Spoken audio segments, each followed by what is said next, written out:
Barchangizni qutlayman, aziz hamkorlar yoki oddiy tomoshabinlar. Siz bilan Rafael. Bugun siz bilan Union Green Power kompaniyasini ko'rib chiqamiz. Bu biz jamoamiz bilan o'zimiz uchun kashf qilgan yangi kompaniya. Biz kompaniyada rivojlanishni boshladik, ishga kirishdik va allaqachon juda yaxshi natijalarga erishdik. Biz 11 sanasidan ishlay boshladik. 11 oyda, ya'ni bundan 10 kun oldin va allaqachon yaxshigina daromadga chiqib oldik. Ba'zi hamkorlar, boshqalari hali qo'shilmoqda. Bugun biz siz bilan muhokama qilamiz. Marketing, ya'ni daromad modeli va martaba dasturi. Qisqacha aytganda, kompaniya elektr energiyasi ishlab chiqarish bilan shug'ullanadi, ya'ni shamol energiyasi va quyosh panellari. Biz investor sifatida qatnashamiz, ya'ni pul kiritamiz va biz kiritgan pulga uskunalar xarid qilinadi hamda o'zimizning elektr energiyamiz ishlab chiqariladi. Elektr energiyasi sotiladi va biz o'z foydamizni olamiz. Foiz o'zgaruvchan, ya'ni hammasi ishlab chiqarilgan elektr energiyasi miqdori va uni qaysi narxda sotishganiga bog'liq. Demak, daromad modeli shunday. Umuman olganda, bu yerda rejalar ko'p, ya'ni daromadli rejalar juda ko'p. Har bir hamkor investor o'ziga mosini topa oladi. Siz uzoq muddatli investor bo'lasizmi yoki qisqa muddatli investor? Bu yerdan o'zingizga mosini topishingiz mumkin. Mos reja, umuman olganda, bu yerda 3 xil marketing bor. Ya'ni mana boshlang'ich. Masalan, Smart Start. Bu eng qisqa marketing, ya'ni depozit asosini muzlatish muddati bo'yicha. Demak, bu Smart Start 5 ta reja bo'yicha bo'linadi. Demak, bu yerdan boshlaymiz. Masalan, agar kompaniyaga atigi $50 bilan kirish mumkin bo'lsa, bu juda katta afzallik. Nega? 50 katta pul emas, deb o'ylayman.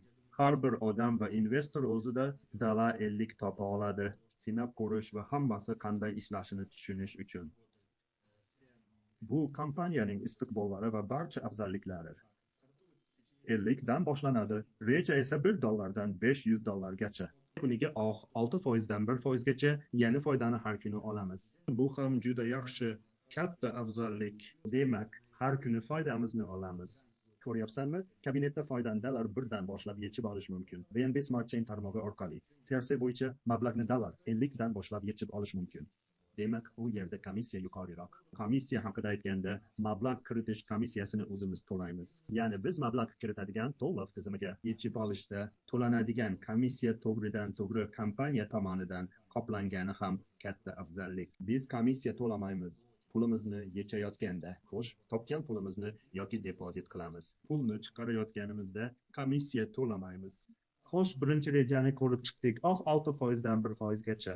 Ikkinchi reja 1% dan 4% gacha, $500 dan $3000 gacha. Yana bir narsaga e'tibor bering. Birinchi rejada 25 ish kuni muzlatiladi. Ikkinchi rejada 35 ish kuni muzlatiladi. Xo'sh, uchinchi reja 3 dan 15 gacha 1.4, 1.8, 40 ish kuni muzlatish. To'rtinchi reja 15 dan 50 gacha. Endi 5-reja 50 dan 100 gacha. Shuningdek, foiz kiritilgan pul miqdoriga qarab oshadi. Aslida, muzlatish vaqti kiritilgan pul miqdoriga qarab oshadi. Shuningdek, kalkulyator ham bor. Ya'ni, masalan, biz $1000 dan hisoblamoqchimiz. Kuniga qancha daromad olaman? Biz kuniga $12 olamiz.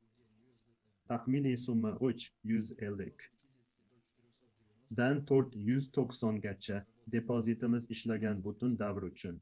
Aslida qulay, ya'ni siz rejalashtirgan investitsiya miqdorini kiritasiz va ular sizga foydangiz hamda kunlik daromadingizni hisoblab berishadi. Demak, marketing raqami 2. Bu uzoq muddatli marketing. Demak, 90 kunlik muzlatish. Yana nimada? Buning ustiga depozit summangiz bosqichma-bosqich qaytariladi.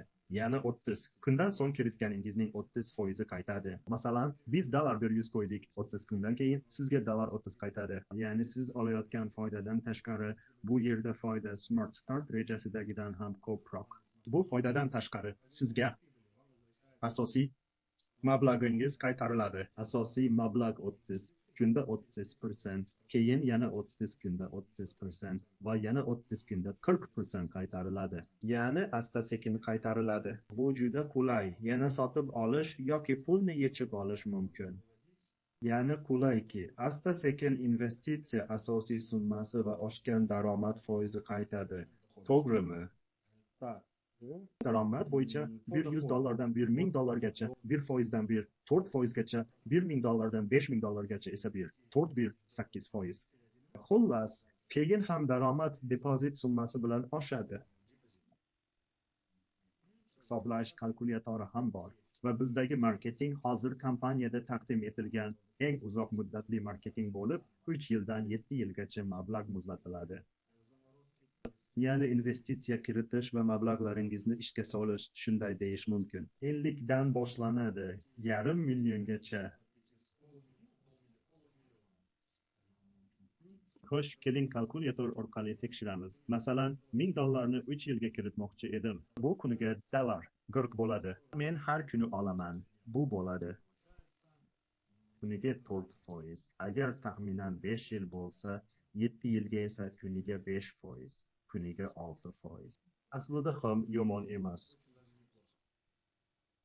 Juda ham yomon emas. Umuman olganda, biz marketingni o'zimiz o'tdik. Tanishingiz mumkin. Bu videoni ko'rayotgan har bir odamning o'ziga xos shaxsiy havolasi bo'ladi. Endi davom etamiz. Hozir bizda hamkorlik dasturi bo'ladi. Ya'ni martaba pog'onasi. Buni men martaba bonuslari deb atayman. Ya'ni kompaniya siz yangi hamkorlarni jalb qilishingizni va o'zingizni yetakchi sifatida rivojlantirishingizni qo'llab-quvvatlaydi. Jamoa va asosan o'z taraqqiyotdagi tuzilmani qurayotgan inson sifatida va odamga qanday qulay va oson pul ishlash mumkinligi ko'rsatib beriladi. Demak, agar sizda 0 daraja, jamoangizning aylanmasi 0 bo'lsa, masalan, endi ro'yxatdan o'tgan bo'lsangiz yoki siz ro'yxatdan o'tib hamkor qo'shgansiz, lekin ular hali mablag' kiritmagan va ishlamayapti. Unda sizning referal bonusingiz 3 ta liniyada bo'ladi. 5%, 3% va 2%. Lekin siz kerakli miqdorda hamkor to'plaganingizda va hamkorlaringiz umumiy aylanmani dollar 10,000 yoki undan ko'p 50,000 gacha qilganida sizning hamkorlik daromadingiz foizi darhol oshadi. Men masalan hozir 30,000 aylanmaga egaman. Masalan hozir men 2 darajadaman. Ya'ni menda allaqachon 6% hamkorlik bonusi bor. 50,000 ga yetganimda menda yana bitta liniya qo'shiladi. Bu 100,000 ga yetganimda yana bir liniya va shunday qilib 20 million aylanmagacha. Bu yerda bilmayman. Bu yerda liniyalar juda ko'p.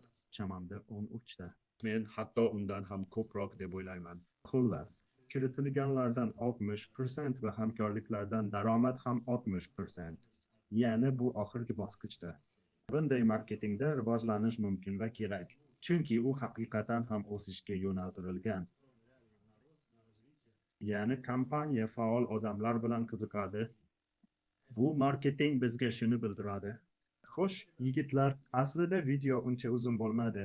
Yaxshi tomosha qiling, aloqada bo'lamiz, o'samiz, rivojlanamiz. Hammaga yaxshilik tilaymiz.